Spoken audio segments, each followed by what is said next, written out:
ಓಂ ಸರ್ವಸ್ವರೂಪೇ ಸರ್ವೇಶೇ ಸರ್ವಶಕ್ತಿ ಸಮನ್ವಿತೆ ಭಯೇಭ್ಯಸ್ತ್ರಾಹಿ no ದೇವಿ ದುರ್ಗೆ ದೇವಿ ನಮೋಸ್ತುತೆ ಕಾತ್ಯಾಯನಾಯ ವಿದ್ಮಹೇ ಕನ್ಯಾಕುಮಾರಿ ಧೀಮಹಿ ತನ್ನೋ ದುರ್ಗಿ ಪ್ರಚೋದಯಾತ್. ಶ್ರೀ ಗುರುಭ್ಯೋ ನಮಃ. ಹರಿ ಓಂ. ಆತ್ಮೀಯ ಪ್ರಿಯ ಪ್ರೇಕ್ಷಕ ಮಿತ್ರರೇ, ನಿಮ್ಮೆಲ್ಲರ ಜೀವನ ಕ್ಷೇಮದಾಯಕ ಲಾಭದಾಯಕವಾಗಿರಲಿ ಅಂತ ನನ್ನ ಆರಾಧ್ಯ ದೇವಿ ಹೊರನಾಡು ಅನ್ನಪೂರ್ಣೇಶ್ವರಿಯ ಪಾದಗಳಿಗೆ ನಮಸ್ಕರಿಸ್ತಾ, ಪ್ರಿಯ ಪ್ರೇಕ್ಷಕ ಮಿತ್ರರೇ, ಗರ್ಭಿಣಿ ಸ್ತ್ರೀಯರು ಗರ್ಭ ಕನ್ಫರ್ಮ್ ಆಗಿದೆ ಅಂತ ತಿಳಿದಾಗಿಲ್ಲ ಮಗು ನಿಮ್ಮ ಗರ್ಭದಿಂದ ಹೊರ ಪ್ರಪಂಚಕ್ಕೆ ಬರೋವರೆಗೂ ನೀವು ಪಾಲಿಸಬೇಕಾದಂಥ ಕೆಲವೊಂದು ರೂಲ್ಸ್ ಆ್ಯಂಡ್ ರೆಗ್ಯುಲೇಷನ್ಸ್, ಆಧ್ಯಾತ್ಮಿಕವಾಗಿ ಕೆಲವೊಂದು ವಿಚಾರಗಳನ್ನು ನಾನು ತಿಳಿಸ್ತೀನಿ ನಿಮಗೆ.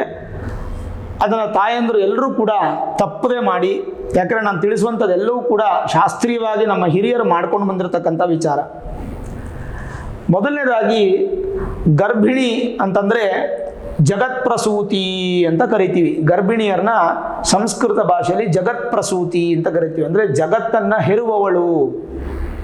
ಯಾಕೆಂದರೆ ನಿಮ್ಮ ಹೊಟ್ಟೆಯಿಂದ ಹುಟ್ಟುವಂಥ ಮಗು ಅದೆಷ್ಟು ದೊಡ್ಡ ಹೆಸರು ತಗೊಳುತ್ತೋ, ಯಾರ್ಯಾರಿಗೆ ಏನೇನು ಸಹಾಯ ಮಾಡುತ್ತೋ, ನಾಳೆ ದಿನ ಪ್ರಪಂಚಕ್ಕೆ ಬೇಕಾಗುವಂಥ ಒಳ್ಳೆಯ ಉತ್ತಮ ಪ್ರಜೆ ಆಗ್ಬೋದು, ಹೆಣ್ಣಾಗಲಿ ಗಂಡಾಗಲಿ. ಇವತ್ತು ಎಷ್ಟೆಷ್ಟೋ ದೊಡ್ಡ ದೊಡ್ಡ ವ್ಯಕ್ತಿಗಳು, ಎಷ್ಟೋ ಜನ ನಾಯಕರಾಗಿದ್ದಾರೆ. ಹಾಗೆ ಜಗತ್ಪ್ರಸೂತಿ ಅಂತ ಕರಿತೀವಿ, ಜಗತ್ತನ್ನು ಹೆರುವವಳು. ಹಾಗೆ ಶೃಂಗೇರಿ ಶಂಕರ ಮಠದಲ್ಲಿ ನವರಾತ್ರಿ ಪ್ರಾರಂಭ ಆಗ್ಬೇಕಾದ್ರೆ ನೀವು ನೋಡಿ, ಅಮಾವಾಸ್ಯೆ ದಿನ ಜಗತ್ಪ್ರಸೂತಿ ಅಲಂಕಾರ ಮಾಡ್ತಾರೆ. ಅಂದರೆ ಆ ತಾಯಿಯ ಗರ್ಭದಿಂದ ಈ ಪ್ರಪಂಚ ನಾವಿದೀವಲ್ಲ, ಈ ಬ್ರಹ್ಮಾಂಡ ತಾಯಿಯ ಗರ್ಭದಿಂದ ಹೊರಗಡೆ ಬಂತು ಅನ್ನುವಂಥದ್ದನ್ನು ಸೂಚಿಸುವಂಥ ಒಂದು ಅಲಂಕಾರ ಜಗತ್ಪ್ರಸೂತಿ.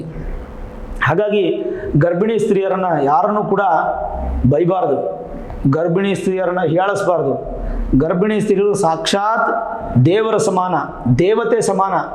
ಆ ತಾಯಿ ದೇವಸ್ಥಾನದಲ್ಲಿ ಹೋಗಿ ತಾಯಿ ದರ್ಶನ ಹೆಂಗೆ ಮಾಡಿದಾಗ ಭಕ್ತಿ ಇರುತ್ತೋ, ಶ್ರದ್ಧೆ ಇರುತ್ತೋ, ಅದೇ ಥರ ಭಕ್ತಿ ಶ್ರದ್ಧೆಯಿಂದ ಗರ್ಭಿಣಿ ಸ್ತ್ರೀಯರ ಜೊತೆ ಮಾತಾಡಬೇಕೇ ಹೊರತು ಯಾವ ಕಾರಣಕ್ಕೂ ಕೂಡ ಗರ್ಭಿಣಿ ಸ್ತ್ರೀಯರ ಮನಸ್ಸು ನೋವಾಗೋ ರೀತಿಯಾಗಿ ಮಾತಾಡಬಾರ್ದು. ಸಾಕ್ಷಾತ್ ದೇವಿಯನ್ನು ನಾವು ಬೈದ ಹಾಗೆ ಶಾಪಕ್ಕೆ ಒಳಗಾಗ್ಬಿಡ್ತೀವಿ.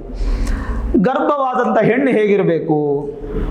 ಮೊದಲು ದೇವರ ನಾಮ, ಯಾವಾಗಲೂ ಬಾಯಲ್ಲಿ ದೇವರ ನಾಮ ಬರಬೇಕು. ನಿಮ್ಮ ಆರಾಧ್ಯ ದೇವರು, ಅಥವಾ ನೀವು ಇಷ್ಟ ದೇವರು, ಅಥವಾ ನಿಮ್ಮ ಮನೆ ದೇವರು, ಅಥವಾ ಗ್ರಾಮ ದೇವರು, ಅಥವಾ ಕುಲದೇವರು, ಅಥವಾ ನೀವು ನಂಬಿ ಪೂಜೆ ಮಾಡ್ತಾ ಇರ್ತಕ್ಕಂಥ ನಿಮ್ಮ ದೇವರು, ಅಮ್ಮನವರಾಗ್ಬೋದು, ಅಥವಾ ಗಂಡು ದೇವರಾಗ್ಬೋದು, ಅಥವಾ ಗುರುಗಳಾಗ್ಬೋದು, ಯಾರೇ ಆಗ್ಬೋದು, ನೀವು ಇಷ್ಟಪಟ್ಟು ಪೂಜೆ ಮಾಡ್ತಾ ಇರ್ತಕ್ಕಂಥ ದೇವರಾಗಬೇಕು. ಅದಾದಮೇಲೆ ಇದು ಪ್ರತಿನಿತ್ಯ ಮಾಡುವಂಥದ್ದು. ಆ ದೇವರ ನಾಮದ ಜೊತೆ ಇವತ್ತು ಗರ್ಭ ಕನ್ಫರ್ಮೇಷನ್ ಆಗಿದೆ ಅಂದ ಕೂಡಲೇ ನೀವು ಮೊಬೈಲಲ್ಲಿ ಯೂಟ್ಯೂಬಲ್ಲಿ ಗರ್ಭರಕ್ಷಾಂಬಿಕೆ ಸ್ತೋತ್ರಂ ಅಂತ ಹೇಳಿ ಟೈಪ್ ಮಾಡಿದ್ರೆ ನಿಮಗೆ ಸಿಗುತ್ತೆ. ಗರ್ಭರಕ್ಷಾಂಬಿಕೆ ಸ್ತೋತ್ರಂ ಅಂತ. ಆ ಸ್ತೋತ್ರವನ್ನು ಪ್ರತಿದಿನ ಬೆಳಗ್ಗೆ ಎದ್ದು ಸ್ನಾನ ಮಾಡಿ ಆ ಸ್ತೋತ್ರವನ್ನು ಕೇಳುವಂಥದ್ದು. ಒಳಗಡೆ ಇರತಕ್ಕಂಥ ಮಗುನೂ ಕೇಳಿಸ್ಕೊಳ್ಳುತ್ತೆ. ಹೊರಗಡೆ ಪ್ರಪಂಚ, ಬಾಹ್ಯ ಪ್ರಪಂಚನ ಒಳಗಡೆ ಇರ್ತಕ್ಕಂಥ ಮಗು ಕೇಳಿಸ್ಕೊಳ್ಳುತ್ತೆ. ಆಯ್ತಲ್ಲ, ಅಭಿಮನ್ಯು ಹೂ ಹೂ ಹೂ ಅಂತ ಇದ್ದ ಕತೆ ಹೇಳ್ತದೆ ಕೃಷ್ಣ, ಪದ್ಮವ್ಯೂಹದ್ದು ಚಕ್ರವ್ಯೂಹದ ಕತೆನ. ಒಳಗಡೆ ಇರ್ತಕ್ಕಂಥ ಸೈಂಟಿಫಿಕ್ಕಾಗೂ ಪ್ರೂವ್ ಆಗಿದೆ ಅದು. ಒಳಗಡೆ ಮಗು ಎಲ್ಲ ಕೇಳಿಸ್ಕೊಳ್ಳುತ್ತೆ, ಒಳ್ಳೆಯದು ಕೇಳಿಸ್ಕೊಳ್ಳುತ್ತೆ, ಕೆಟ್ಟದ್ದು ಕೇಳಿಸ್ಕೊಳ್ಳುತ್ತೆ. ಏನೇನು ಹೇಳ್ಕೊಡುತ್ತೋ ತಾಯಿ ಕಿವಿಲಿ ಏನೇನು ಬೀಳುತ್ತೋ ಎಲ್ಲ ಮಗು ತಲೆಗೆ ಹೋಗ್ತಾ ಇರುತ್ತೆ, ಕೇಳಿಸ್ಕೊಳ್ಳುತ್ತೆ. ಅಂದರೆ ಮೊದಲನೇ ಅಕ್ಷರಾಭ್ಯಾಸ ಎಲ್ಲಿಂದ ಶುರುವಾಗುತ್ತೆ? ತಾಯಿಯ ಗರ್ಭದಿಂದ ಶುರುವಾಗುತ್ತೆ. ಅಲ್ಲಿಂದನೇ ಶುರುವಾಗುತ್ತೆ ನೋಡಿ ಭಗವಂತನ ಶಕ್ತಿ, ಭಗವಂತನ ಲೀಲೆ. ಹಾಗಾಗಿ ಗರ್ಭಿಣಿ ಆಗಿರ್ತಕ್ಕಂಥ ಹೆಣ್ಣು ಮಕ್ಕಳು ಪ್ರತಿದಿನ ಬೆಳಗ್ಗೆ ಎದ್ದು ಸ್ನಾನ ಮಾಡಿ ದೇವರು ನಮಸ್ಕಾರ ಮಾಡಿ ಗರ್ಭರಕ್ಷಾಂಬಿಕಾ ಸ್ತೋತ್ರಂ ಅಂತ ಹೇಳಿ ಯೂಟ್ಯೂಬಲ್ಲಿ ಟೈಪ್ ಮಾಡಿದ್ರೆ ಸಿಗುತ್ತೆ. ಪ್ರತಿದಿನ ಅದನ್ನು ಕೇಳುವಂಥದ್ದು. ನಾನೇ ಗರ್ಭರಕ್ಷಾಂಬಿಕಾ ಸ್ತೋತ್ರ ಮಾಡಿದ್ದೀನಿ ಅನಿಸುತ್ತೆ, ನಾನು ಯೂಟ್ಯೂಬಲ್ಲಿ ಚೆಕ್ ಮಾಡಿದ್ರು ಸಿಗುತ್ತೆ ನಿಮಗೆ. ಅದಾಯ್ತಲ್ಲ, ಆಹಾರ ಪದ್ಧತಿನ ಸರಿಯಾಗಿರಬೇಕು. ತುಂಬ ಹೊಟ್ಟೆ ತುಂಬಾ ಊಟ ಮಾಡಬಾರ್ದು, ಕಮ್ಮಿನೂ ಊಟ ಮಾಡಬಾರ್ದು. ಸೇರಿದಾಗ ಸ್ವಲ್ಪ ಊಟ ಮಾಡ್ತಾ ಇರಬೇಕು. ನೀವು ತಿಂದಂಥ ಊಟ ನಿಮಗೊಬ್ಬರಿಗೆ ಮಾತ್ರ ಅಲ್ಲ, ಮಗುಗೂ ಸೇರುತ್ತೆ.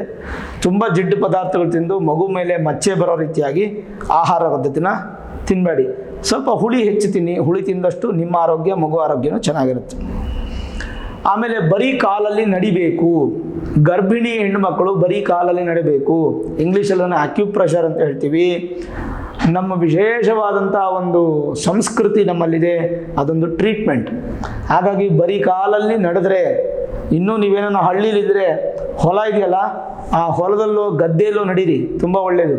ಇಲ್ವಾ ನೀವು ಸಿಟಿಲೇ ಎಲ್ಲ ಇದ್ರೂ ಕೂಡ ದಿನಕ್ಕೊಂದು 10 ನಿಮಿಷ ಬರೀ ಕಾಲಲ್ಲಿ, ಚಪ್ಪಲಿ ಆಗದೆ ಶೂ ಆಗದೆ ಬರೀ ಕಾಲಲ್ಲಿ ಹೊರಗಡೆ ಓಡಾಡಿ, ಮಣ್ಣು ಮೇಲೆ ಓಡಾಡಿ. ಅದು ತುಂಬ ಮುಖ್ಯ. ಅದು ನಿಮ್ಮ ಆರೋಗ್ಯ ಮತ್ತು ಮಗುವಿನ ಆರೋಗ್ಯಕ್ಕೆ ತುಂಬ ಒಳ್ಳೆಯ ಫಲ ಕೊಡುತ್ತೆ. ಒಂದು ದಿನಕ್ಕೆ ಕನಿಷ್ಠ 10 ರಿಂದ 15 ನಿಮಿಷ ಸಮಯ ಅರಳಿ ಮರದ ಕೆಳಗಡೆ ನೀವು ಟೈಮ್ ಪಾಸ್ ಮಾಡಿ. ಟೈಮ್ ಪಾಸ್ ಅಂದರೆ ಕಳೀರಿ. ಅರಳಿ ಮರ ಅಂದರೆ ಅಶ್ವತ್ಥ ಮರ ಅಂತೀವಿ, ರಾಗಿ ಮರ ಅಂತ ಆಡು ಭಾಷೆಯಲ್ಲಿ ಕರಿತೀವಿ. ಅರಳಿ ಮರ ಕಟ್ಟೆ ಕಟ್ಟಿರ್ತಾರೆ ನೋಡಿ, ಅರಳಿ ಕಟ್ಟೆ ಅಂತೆಲ್ಲ ಹೇಳ್ತಾರೆ, ನಿಮ್ಗೆ ಗೊತ್ತಿರುತ್ತಲ್ಲ, ಆ ಥರ ಕಟ್ಟೆ ಇರುತ್ತೆ. ಹೋಗಿ ಒಂದಿನಕ್ಕಿಂತ 10 ರಿಂದ 15 ನಿಮಿಷ ಅರಳಿ ಮರದ ಕೆಳಗಡೆ ಕುತ್ಕೊಂಡು ಬಂದರೆ, ಅರಳಿ ಮರ ಯಾರು ಅಂತಂದರೆ ಗುರುವಿನ ಪ್ರಧಾನ ದೇವತೆ. ಹಾಗಾಗಿ ಆ ಮರದ ಆಶೀರ್ವಾದ, ಅಲ್ಲಿ ಕುತ್ಕೊಂಡ್ರೆ ಗುರುವಿನ ಅನುಗ್ರಹ, ಸಂತಾನ ಕಾರಕನು ಗುರುನೇ. ಗರ್ಭದಲ್ಲಿ ಯಾವ ದೋಷ ಇದ್ರೂ ಪರಿಹಾರ ಆಗುತ್ತೆ. ಮತ್ತು ದೇವಿ ದೇವಾಲಯಗಳಲ್ಲಿ ಯಾವುದಾದ್ರೂ ಅಮ್ಮನವ್ರ ದೇವಸ್ಥಾನದಲ್ಲಿ ಒಳ್ಳೆ ತುಪ್ಪ ಮಾಡ್ಕೊಳ್ಳಿ, ಮನೆಗೆ ಮಾಡ್ಕೊಳ್ಳಿ ಅಥವಾ ಅಂಗಡಿಲಿ ತೊಗೊಳ್ಳಿ, ಏನೋ ಒಟ್ಟು ಒಳ್ಳೆ ತುಪ್ಪ ತೊಗೊಳ್ಳಿ.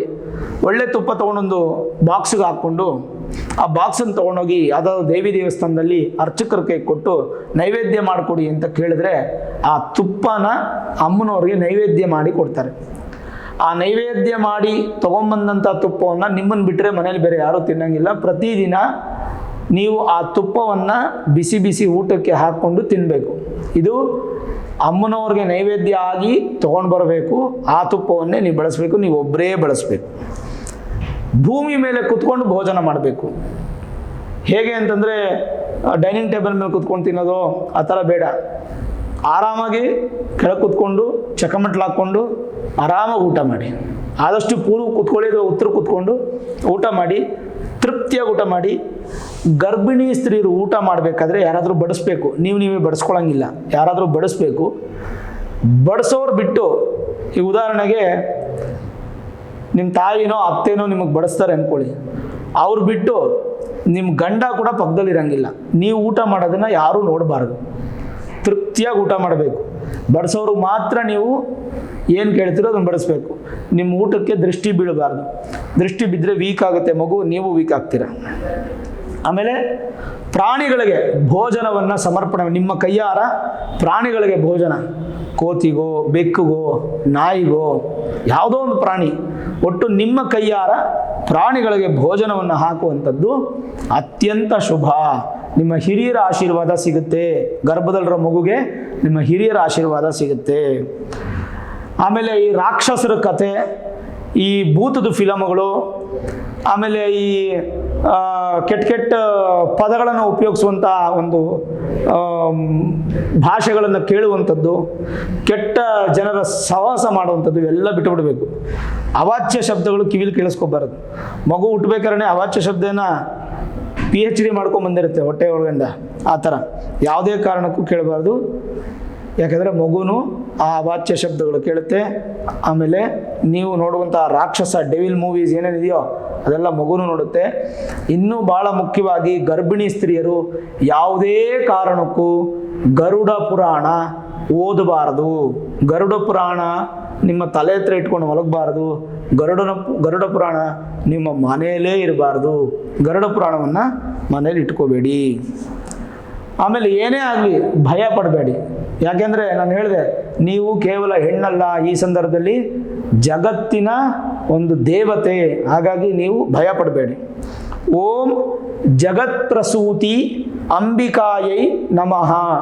ಫ್ರೀ ಸಿಕ್ಕಿದಾಗೆಲ್ಲ ಎಲ್ಲೇ ನೀವು ಬೆಡ್ ಮೇಲೆ ಕೂತೀರಿ, ಸೋಫಾಲ್ ಕೂತೀರಿ, ಹೊರಗಡೆ ಕೂತೀರಿ, ಎಲ್ಲೇ ಇರಿ, ಪ್ರಯಾಣ ಮಾಡ್ತಾಯಿರಿ, ಓಂ ಜಗತ್ಪ್ರಸೂತಿ ಅಂಬಿಕಾಯೈ ನಮಃ, ಓಂ ಜಗತ್ಪ್ರಸೂತಿ ಅಂಬಿಕಾಯೈ ನಮಃ. ಹೀಗೆ ಆ ಜಗತ್ಪ್ರಸೂತಿ ಅಂಬಿಕಾಯೈ ನಮಃ ಅಂತ ತಾಯಿಯನ್ನು ಯಾವಾಗಲೂ ಪ್ರಾರ್ಥನೆ ಮಾಡ್ತಾ ಇರ್ತಕ್ಕಂಥದ್ದು ಭಾಳ ಒಳ್ಳೆಯ ಫಲ ಸಿಗುತ್ತೆ.